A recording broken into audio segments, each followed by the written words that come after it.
매일 새벽 어둠이 서서히 물러나는 강남의 조용한 거리를 따라 한 남자의 발걸음이 또박또박 울려 퍼집니다. 올해로 78세가 된 박정호 씨는 10년째 하루도 빠짐없이 아침 걷기를 실천해오고 있습니다.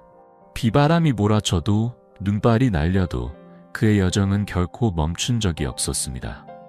사실 처음엔 건강검진 결과가 안 좋다고 해서 억지로 시작했죠. 의사 선생님 말씀 아니었으면 아마 지금도 침대에 누워 있었을 겁니다. 그런데요, 이게 참 이상해요. 하루라도 못 걸으면 몸이 근질근질하고 어딘가 허전하고 기운도 쭉 빠져요. 지금은 만보 걷기가 제 하루의 리듬이 됐어요. 이야기를 하며 박 씨는 손목에 찬 만보기 앱을 자랑스럽게 보여줍니다. 화면에는 오늘도 정확히 3,000보가 기록되어 있었습니다. 마치 정해진 시각에 규칙적으로 돌아가는 시계처럼 그는 매일 아침 같은 시간, 같은 거리, 같은 속도로 동네를 돈다고 합니다. 이 때문인지 이웃들은 그를 인간 만보기 또는 걷는 시계라고 부릅니다. 박 씨는 그 별명을 들을 때마다 싱긋 웃으며 그 별명조차 자신에겐 자부심이라 말합니다. 그와 같은 시간, 서울의 북서쪽 북한산 입구에선 또 다른 노인이 하루를 시작하고 있습니다. 76세의 김영수 씨는 등산화의 끈을 단단히 조이고 낡은 배낭을 등에 앱니다. 8년 전부터 일주일에 3번씩 산을 오르기 시작한 그는 이제 동네 사람들에게 산악 대장으로 불립니다. 처음엔 그냥 갑갑해서 시작했어요. 아파트 안에 갇힌 느낌이 너무 답답하더라고요. 그런데 한번 정상에 올라 서울을 내려다보니까 야, 그 느낌이란 뭔가 가슴이 뻥 뚫리는 듯한 말로 설명할 수 없는 해방감이 있죠. 아내는 제가 산에 안 가는 날이면 괜히 예민하다고 해요. 산에 다녀와야 마음이 맑아지는가 봐요. 말을 마친 김 씨는 배낭 속에서 접힌 등산 지도를 꺼내 오늘의 코스를 확인합니다. 오늘은 북한산 둘레길, 그가 가장 좋아하는 코스 중 하나입니다. 그는 한 걸음 한 걸음을 자연과 호흡하듯 내디디며 도심의 소음을 뒤로하고 천천히 숲으로 사라집니다. 박 씨와 김 씨, 두 사람 모두 또래보다 훨씬 건강하고 활기차 보입니다. 하지만 그들이 선택한 건강법은 전혀 다릅니다. 한쪽은 평지를 매일 걷는 만보 걷기, 다른 한쪽은 주기적으로 오르는 산행. 그렇다면 과연 이 두 가지 운동 중 노년 건강에 더 유익한 것은 무엇일까요? 그리고 혹시 이 두 운동을 함께 병행했을 때 나타나는 시너지 효과는 없을까요? 영상을 끝까지 보신다면 단순한 비교를 넘어서 당신의 체질과 성격에 딱 맞는 최적의 운동법까지 알게 되실 것입니다. 먼저 만보 걷기가 노년의 건강에 미치는 변화를 살펴봅니다. 첫 번째, 심혈관 건강이 크게 개선됩니다. 처음엔 산보 걷는 것도 버거웠어요. 중간에 계속 쉬어야 했고 숨이 턱까지 차오르곤 했죠. 그런데 6개월쯤 지나니까 만보가 전혀 어렵지 않더라고요. 혈압약 복용량도 절반 이하로 줄었어요. 의사 선생님이 수치 보고 깜짝 놀라셨어요. 요즘은 아들이 선물해준 혈압계로 아침 저녁마다 재보는데 평균이 항상 안정적으로 나와요. 72세 이명숙 씨는 그렇게 회복된 자신의 몸 상태를 차분하게 들려줍니다. 2018년 대한고혈압 학회지에 실린 연구에 따르면 65세 이상의 고혈압 환자들이 주 5회 하루 30분 이상 걷기를 꾸준히 했을 때 수축기 혈압이 유의미하게 감소한 것으로 나타났습니다. 이 수치는 일부 고혈압 약의 효과와 맞먹는 수준이며 걷기가 약물 치료와 병행할 수 있는 강력한 자연요법이라는 사실을 보여줍니다. 규칙적인 걷기는 심장 근육을 강화하고 혈관의 탄력을 높이며 노화로 인해 굳어가는 신체의 활력을 불어넣는데 효과적입니다. 무엇보다도 체력 소모가 크지 않아 고령자에게 무리가 없다는 점에서 큰 장점으로 꼽힙니다. 두 번째, 걷기는 혈당을 조절하고 당뇨병을 예방하는 데도 탁월한 효과가 있습니다.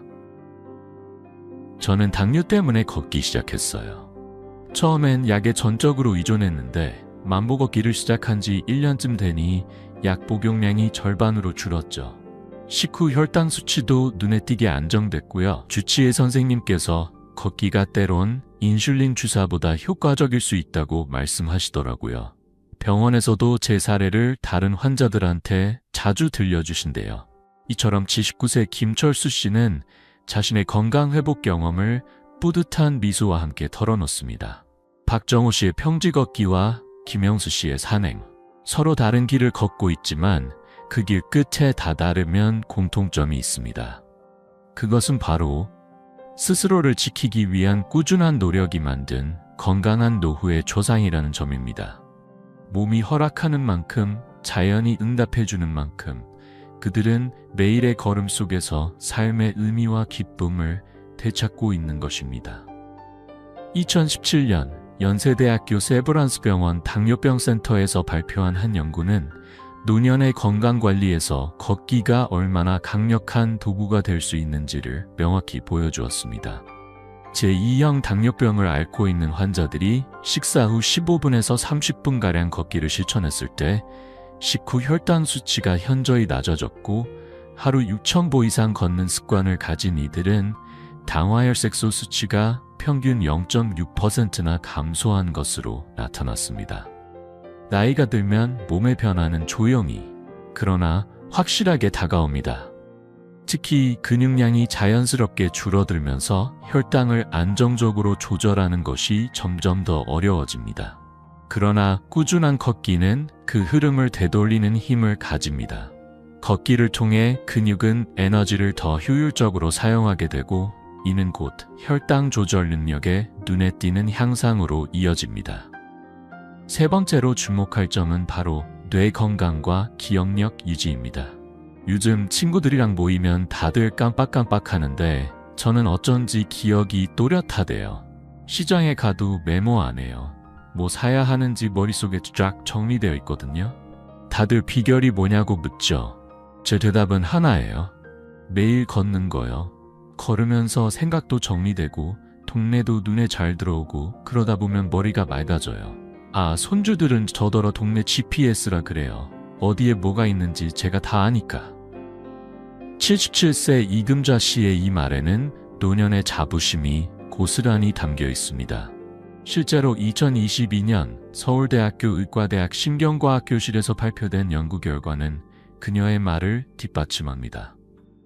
주 3회 이상, 한 번에 40분 이상 걷는 습관을 가진 노년층은 그렇지 않은 이들보다 경도 인지장애로 진행될 확률이 무려 46%나 낮았다는 것입니다. 걷기 운동은 뇌의 혈류를 증가시켜 산소와 영양분을 보다 원활히 공급하며 동시에 BDNF라는 신경세포 보호 단백질의 분비를 촉진시켜 기억력을 담당하는 뇌 부위를 건강하게 유지해줍니다.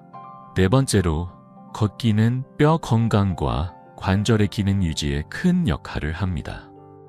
골다공증 진단받았을 때는 정말 무서웠어요. 혹시라도 넘어져서 뼈라도 부러지면 혼자 못 사는 거잖아요. 의사 선생님이 매일 걷기를 권하셨고 그때부터 하루도 안 빼고 걸었어요. 몇 달 지나고 다시 검사했더니 골밀도 수치가 눈에 띄게 좋아졌대요. 요즘은 손주를 안아 올리는 것도 걱정 없어요. 이렇게 말하는 75세 최영자 씨의 얼굴엔 안도감과 자신감이 공존합니다. 2021년 경희대학교 의과대학 가정의학과가 실시한 연구도 이를 증명합니다. 65세 이상 여성들이 하루 30분 이상, 주 5회 이상 걷기를 지속했을 때 골밀도 감소 속도가 비활동 그룹에 비해 무려 27%나 늦춰졌다고 합니다. 게다가 걷기는 관절에 무리한 충격을 주지 않으면서도 적절한 자극을 제공하여 연골을 튼튼하게 하고 관절의 움직임을 부드럽게 유지하는 데 큰 도움이 됩니다. 2020년 대한류마티스 학회가 발표한 또 다른 연구에서는 하루 6,000보 이상 걷는 퇴행성 관절염 환자들이 평균적으로 25.5%나 통증이 감소했다고 보고했습니다. 이처럼 걷기는 단순한 이동수단을 넘어서 노년의 건강을 지키는 가장 기본적이면서도 강력한 처방이 되고 있습니다. 하지만 걷기 외에도 많은 어르신들이 또 다른 방식으로 활력을 유지하고 있습니다. 그중 하나가 바로 등산입니다.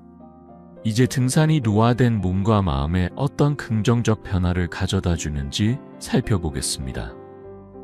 첫 번째는 심폐기능의 눈에 띄는 향상입니다. 전에야 계단 몇 층만 올라가도 숨이 턱 막혔죠. 근데 산을 타기 시작하고 1년쯤 지나니까 이제는 손주들이랑 놀아도 거뜬해요. 우리 아들이 그러는데 제 폐활량이 자기보다 낫대요. 건강검진 때 의사 선생님도 제 폐 나이가 실제 나이보다 10년은 젊다고 하셨어요. 전 이게 다 등산 덕분이라 생각해요. 이렇게 말하는 74세 정동은 씨의 눈빛엔 자신감이 가득합니다.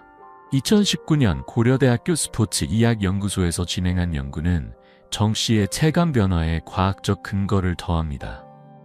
주 2회 이상 등산을 꾸준히 한 노년층은 일반 노년층보다 최대 산소 섭취량이 평균 18%나 높았으며 이는 곧 심폐기능이 훨씬 더 효율적으로 작동하고 있다는 뜻입니다. 이러한 결과들은 말해줍니다. 운동은 단순히 몸을 움직이는 것을 넘어 삶의 질을 새롭게 정의하는 행위임을, 그리고 노년의 시간은 결코 정체의 시간이 아니라 올바른 습관과 실천을 통해 얼마든지 다시 빛날 수 있는 시간임을 말입니다. 매일 걷는 이들, 산을 오르는 이들 모두는 그 사실을 몸으로 증명하고 있는 존재입니다. 생물학적 나이를 실제 나이보다 5세에서 많게는 7세까지 젊게 유지하는 효과, 그것이 바로 등산이 몸에 남기는 변화 중 하나입니다. 오르막과 내리막을 반복하는 산행은 단순한 걷기와는 차원이 다른 운동 강도를 요구합니다. 평지에서 걷는 것과 달리 산을 오르며 심장은 더 빠르게 뛰고 폐는 더 깊고 규칙적으로 움직이게 됩니다. 이로 인해 심폐기능은 점점 더 강력하게 단련되고 활기찬 삶을 뒷받침하는 에너지원이 됩니다. 두 번째로, 등산은 하체 근력과 균형 감각을 동시에 끌어올리는 전신 운동이기도 합니다. 예전에는 계단 몇 개만 올라가도 다리가 덜덜 떨려서 병원을 들락거렸어요. 무릎도 자주 아팠고요. 그런데 지금은요, 3시간씩 산을 타도 문제없어요. 무거운 등산 가방도 메고요. 특히 내리막길 내려올 때 중심을 딱 잡고 내려올 수 있게 됐죠. 아마 무릎 주변 근육이 튼튼하게 자리 잡았기 때문일 거예요. 전엔 무릎 보호대 없인 외출도 힘들었는데 요즘은 그런 거 없어도 끄떡없어요. 70세 이영숙 씨는 말하면서 그간의 자신이 겪은 신체적 변화를 담담히 그러나 자랑스럽게 털어놓습니다. 2020년 부산대학교 의과대학 재활의학과가 발표한 연구는 그녀의 말에 확신을 더합니다.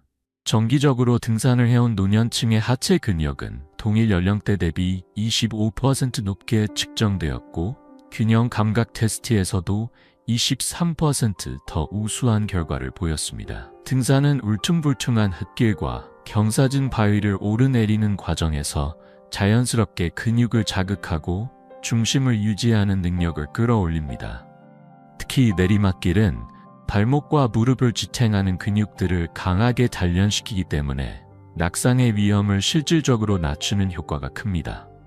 실제 한국 노인 체력지수 조사에서도 등산을 하는 어르신들의 낙상 위험이 평지만 걷는 분들에 비해 무려 33%나 낮게 나타났습니다. 세 번째로 주목해야 할 점은 등산이 단순한 신체 활동을 넘어 정신적 재활의 열쇠가 될 수 있다는 점입니다. 배우자가 세상을 떠난 뒤 우울증이 심하게 왔어요. 멍하니 집에만 있고 약을 먹어도 마음은 나아지질 않았죠. 그러다 우연히 산악회에 가입하게 됐어요. 그게 제 인생을 바꿨습니다. 또래 친구들과 함께 산에 오르며 서로 의지하게 되고 매번 산을 정복하고 내려올 때마다 느끼는 그 성취감? 지금은 매주 등산 가는 날이 기다려져요. 삶의 활기가 돌아왔어요. 약도 끊었고요. 잠도 깊이 자게 됐어요. 아침에 눈 뜨면 오늘은 어떤 산을 오를까 생각하는 것만으로도 기분이 좋아져요. 77세 최병철 씨의 진심 어린 고백은 등산이 단순한 운동을 넘어 마음의 쉼터가 될 수 있음을 보여줍니다. 2021년 서울대학교 의과대학 정신건강의학과에서 진행한 연구는 그 경험을 뒷받침합니다. 자연 환경에서의 신체 활동은 실내 운동보다 우울 증상을 완화하는 효과가 35% 더 높았으며, 여러 사람이 함께하는 집단 운동은 노년기 우울증 발병률을 48%나 감소시킨 것으로 나타났습니다. 이는 단순히 몸을 움직이는 차원을 넘어 자연과 사람 사이의 교감이 가져다주는 회복의 힘이라 할 수 있습니다. 이와 같은 효과는 자연 치유력 또는 산림요법이라 불립니다. 국립산림과학원에서 발표한 연구에 따르면 숲이나 산에서 일주일에 2번 이상 시간을 보내는 것만으로도 스트레스 호르몬인 코르티솔의 수치가 평균 15에서 20% 줄어들고 기분 상태가 긍정적으로 변화한다고 밝혔습니다. 그 중에서도 등산은 혼자가 아닌 여럿이 함께하는 활동이기 때문에 사회적 고립감과 외로움을 덜어주는데 특히 효과가 크다고 합니다. 네 번째는 면역력의 강화와 감염 질환 회복력의 향상입니다. 전에는 감기 한번 걸리면 몇 주는 기본으로 알았어요. 기침이 안 먹고 몸이 늘어지고, 그런데 산에 다니기 시작한 이후로는 감기도 거의 안 걸리고 걸려도 금방 낫더라고요. 의사 선생님이 면역력이 확실히 좋아졌다고 하시더군요. 73세 김정식 씨의 목소리에는 자신감과 감동이 함께 담겨 있었습니다. 2020년 연세대학교 세브란스 병원 연구팀에서 발표한 논문에서는 중강도의 산행이 노년층의 면역세포 활동을 활성화시키며 바이러스나 세균에 대한 방어 능력을 크게 향상시킨다고 밝혔습니다. 꾸준한 등산은 체온 조절 능력과 면역 반응을 동시에 개선하여 감염 질환에 대한 저항력을 키우는데 탁월한 효과를 보입니다. 결국 등산은 단지 높은 곳에 오르는 행위가 아닙니다. 그것은 마음의 어둠에서 한 걸음씩 벗어나 자신을 다시 세우는 과정이자 삶의 중심을 다시 찾아가는 여정입니다. 각기 다른 이유로 산에 오른 이들의 발걸음은 모두 다르지만 그들이 산에서 얻는 회복과 성장의 본질은 하나입니다. 등산은 몸과 마음을 함께 일으키는 치유의 길입니다. 면역력은 단순히 감기를 막아주는 방패 이상의 존재입니다. 그것은 우리 몸이 질병과 싸우는 가장 본질적인 생명력이며, 그 방패를 더 단단하게 만들어주는 열쇠 중 하나가 바로 등산입니다. 연구에 따르면 등산은 면역세포의 활성을 눈에 띄게 높이고, 만성염증의 지표로 알려진 CRP 수치를 평균 18% 가까이 낮추는 효과를 보였습니다. 산의 맑은 공기는 단지 상쾌함에 그치지 않습니다. 나무에서 방출되는 피톤치드와 같은 천연 항균 물질은 체내의 자연살의 세포 NK세포를 자극하여 면역 시스템을 근본적으로 끌어올립니다. 충북대학교 의과대학과 국립산림과학원이 공동 진행한 연구에 따르면 일주일에 한 번 이상 숲에서 시간을 보내는 노년층은 감기에 걸릴 확률이 일반 노인보다 29% 낮았습니다. 저는 걷기도 하고 등산도 해요. 평일엔 만보 채우고 주말엔 산에 오르죠. 좀 욕심이 많나요?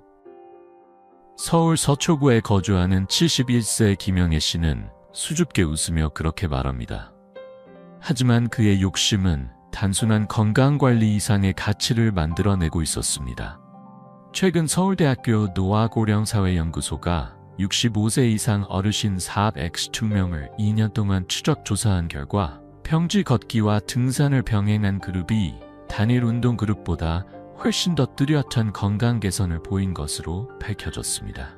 원래는 걷기만 했어요. 그러다 의사 선생님 권유로 산도 오르기 시작했죠. 재미있게도 산을 타고 나니 평지 걷기가 더 쉬워졌고, 평소 만보 걷기 덕분에 등산할 때 체력도 좋아졌어요. 서로가 서로에게 힘이 되어준 거죠. 게다가 성격도 달라졌어요. 예전엔 하루 종일 TV만 보다 잠들곤 했는데 지금 경치 보며 걷고 모임에서 친구들과 대화 나누는 게 너무 즐거워요. 손주들도 할머니 요즘 왜 이렇게 젊어졌냐며 깜짝 놀라요. 그의 미소는 삶의 활력을 되찾은 사람만이 가질 수 있는 진한 빛을 품고 있었습니다. 연구 결과에 따르면 이 두 운동을 병행한 노년층은 단일 운동군보다 심폐기능이 16% 향상되었고, 하체 근력은 20% 증가했습니다.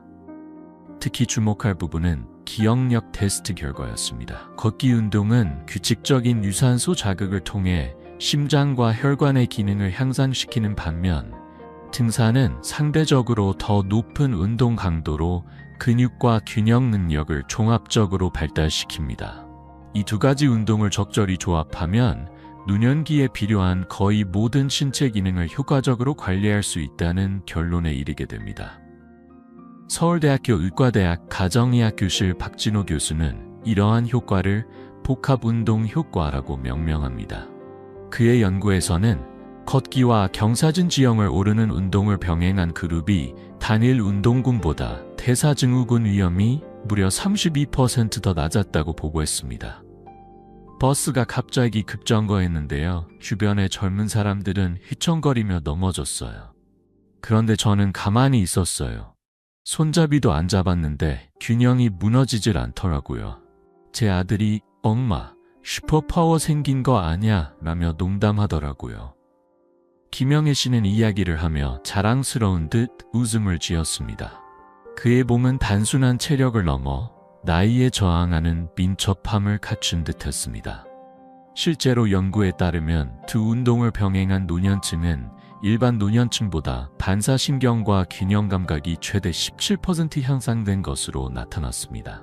이는 낙상 예방과 직결되는 중요한 변화입니다. 더욱 인상 깊은 것은 운동이 가져오는 사회적 정서적 변화였습니다. 걷기 모임에서 친구들과 함께 걷고 주말엔 산악회에서 새로운 사람들을 만나며 넓은 세상을 경험하게 된 이들은 삶에 대한 만족도가 눈에 띄게 높아졌습니다.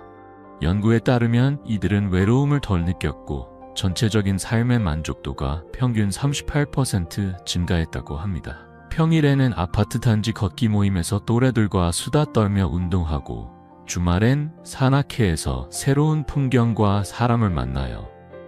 예전엔 이런 삶이 있을 거라 상상도 못했죠.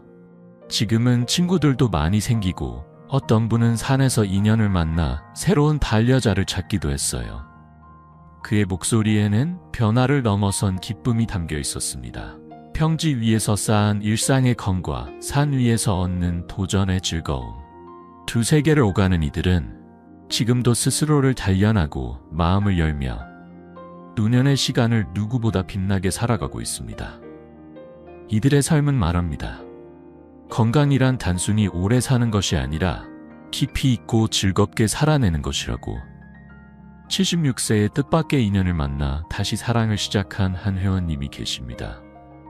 두 분 모두 걷기와 등산을 삶의 일부분처럼 즐기고 계시죠. 건강한 취미가 사람을 이렇게 밝게 바꿔놓을 수 있구나 싶었어요. 함께 걸으며 대화도 나누고 산에 오르며 서로에게 힘이 되어주는 모습을 보면 진심으로 부러워질 정도예요. 김 씨는 두 사람의 이야기를 들려주며 미소 짓습니다. 분명한 건 신체를 움직이는 일이 마음까지 움직인다는 것입니다. 하지만 새롭게 운동을 시작하려는 분들이라면 반드시 명심해야 할 것들이 있습니다. 서울대학교 스포츠의학과 박진호 교수는 이렇게 조언합니다. 운동을 갑작스럽게 시작하는 건 오히려 해가 될 수 있어요. 특히 심장질환이 있거나 관절이 약하신 분들은 반드시 의사와의 상담을 통해 본인의 상태를 점검한 뒤 시작하셔야 합니다. 박 교수의 말처럼 2019년 미국 심장협회에서 발표한 공식 가이드라인에서도 65세 이상 고령자가 새로운 운동을 시작할 때는 사전 건강검진이 필수적이라고 강조하고 있습니다. 박 교수는 특히 점진적인 접근법의 중요성을 거듭 강조합니다. 75세 정희진 씨의 사례가 좋은 예입니다. 처음에는 집 근처를 15분 정도 산책하며 시작하셨죠. 이후 한 달에 5분씩 걷는 시간을 늘려가며 6달 만에 하루 1시간 걷기가 가능해졌어요. 그 다음엔 가벼운 등산으로 자연스럽게 넘어가셨고요.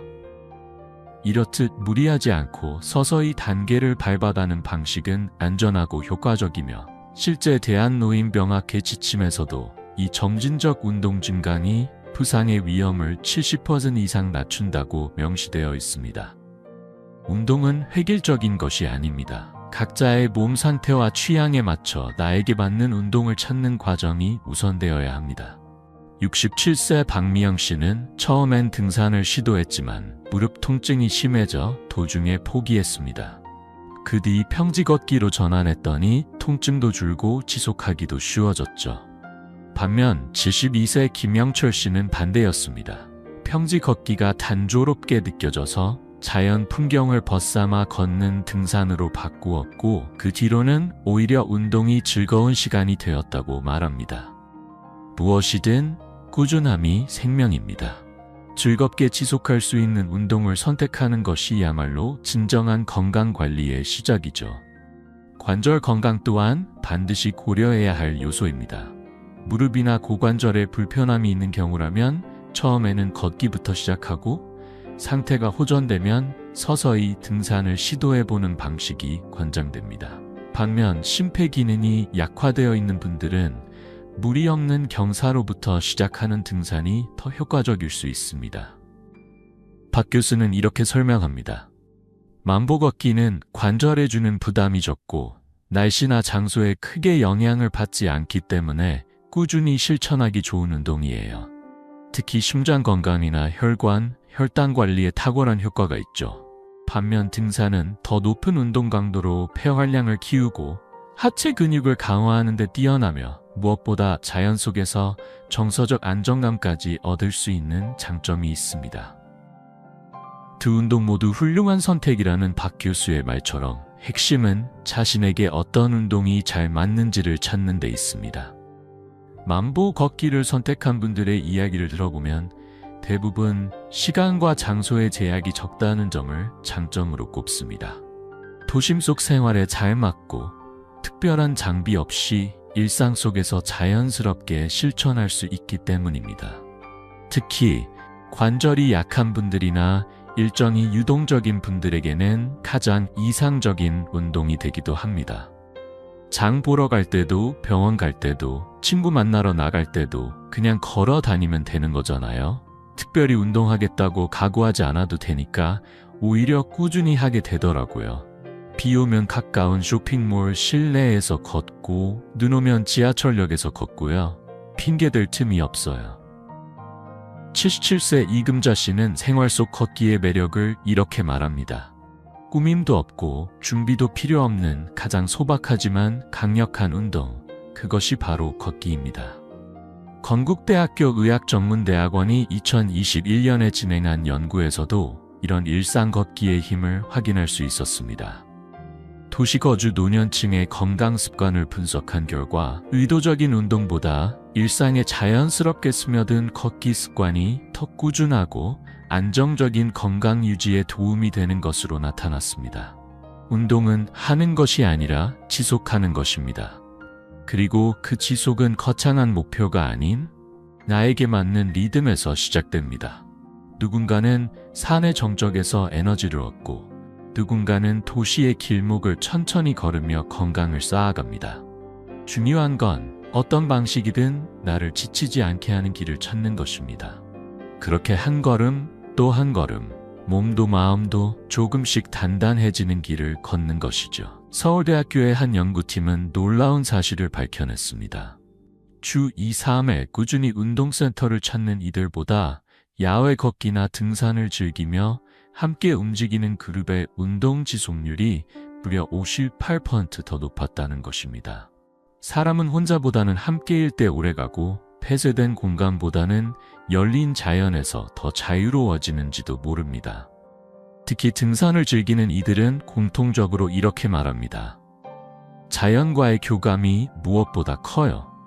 도시의 소음과 번잡함에서 벗어나 오직 나와 자연만 존재하는 순간을 느끼죠. 그들은 운동의 강도 때문만이 아니라 그 안에 깃든 정신적 여정, 그리고 정상에 올랐을 때의 성취감이 등산을 중독처럼 만들었다고 말합니다. 산에 올라가면 그동안 머리를 짓누르던 고민이 사라져요. 뭔가 막혀있던 문제가 저절로 풀리는 느낌이랄까요? 시원한 바람이 얼굴을 스치고 탁 트인 전망을 마주하면 삶이 다시 보입니다. 저는 등산하면서 삶의 의미를 다시 찾았어요. 이 말을 전한 78세 정재우 씨는 산을 단순한 운동 공간이 아니라 인생의 방향을 되짚는 성찰의 장소로 여깁니다. 더 흥미로운 사실은 만보 걷기를 택한 사람들과 등산을 선택한 사람들 사이에 성격적인 경향 차이도 있다는 점입니다. 서울대학교 심리학과의 분석에 따르면 계획적이고 안정적인 성향의 사람들은 평지 걷기의 매력을 느끼는 반면 변화와 도전을 즐기는 성향의 사람들은 등산에 더 큰 흥미를 가지는 경향이 있다고 합니다. 물론 성격이 곧 운동을 결정짓는 건 아닙니다.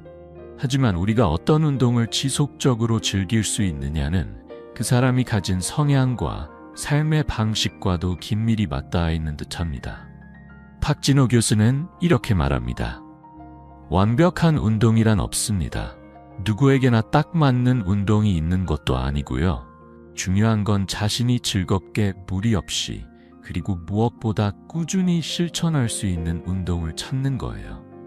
어떤 분에겐 만보 걷기가 최고의 친구일 수 있고 어떤 분에겐 등산이 삶의 동력이 될 수 있죠. 어떤 분들은 두 가지 모두를 즐기시기도 하고요. 그가 강조하는 것은 운동의 종류보다 지속 가능한 습관으로 만들어가는 힘이 진짜 핵심이라는 것입니다. 2023년 대한노인병학회지에 실린 연구 또한 그와 같은 결론에 도달했습니다. 노년기 건강을 결정짓는 데 있어 가장 중요한 요소는 운동의 방식이 아니라 그 꾸준함이라는 것입니다. 어떤 운동이든 시작이 반입니다. 박 교수는 미소를 머금은 채 말합니다. 오늘이 가장 빠른 날이에요. 처음부터 만보를 채우거나 산의 정상을 목표로 하지 않아도 됩니다. 동네 뒷산에 가볍게 올라보거나 집 앞 골목을 천천히 산책해보세요. 그 작은 성공의 경험이 쌓이면 자연스럽게 더 멀리, 더 높이 오르게 될 거예요. 그는 마지막으로 이렇게 덧붙입니다. 그리고 꼭 기억해 주세요. 나이는 단지 숫자일 뿐이라는 걸요. 서울대학교 노화연구소의 2022년 연구에 따르면 80대에 처음 운동을 시작한 분들조차도 놀라운 건강 개선 효과를 경험한 것으로 나타났습니다. 그 중에서도 눈에 띄는 사례는 83세에 처음 등산을 시작해 2해 만에 85세의 나이로 한라산 정상에 오른 이종학 씨였습니다. 시작이 늦었다는 이유로 주저할 필요는 없습니다. 지금 이 순간 당신의 두 다리가 힘을 주고 한 걸음 내디딜 수 있다면 그것으로 충분합니다. 건강한 노년을 위한 새로운 도전. 지금 이 자리에서 작은 걸음 하나로 시작해보는 건 어떨까요? 당신의 발걸음이 닿는 곳이 곧 삶이 다시 움직이기 시작하는 출발점이 될 테니까요. 오늘도 끝까지 함께 해주셔서 감사합니다.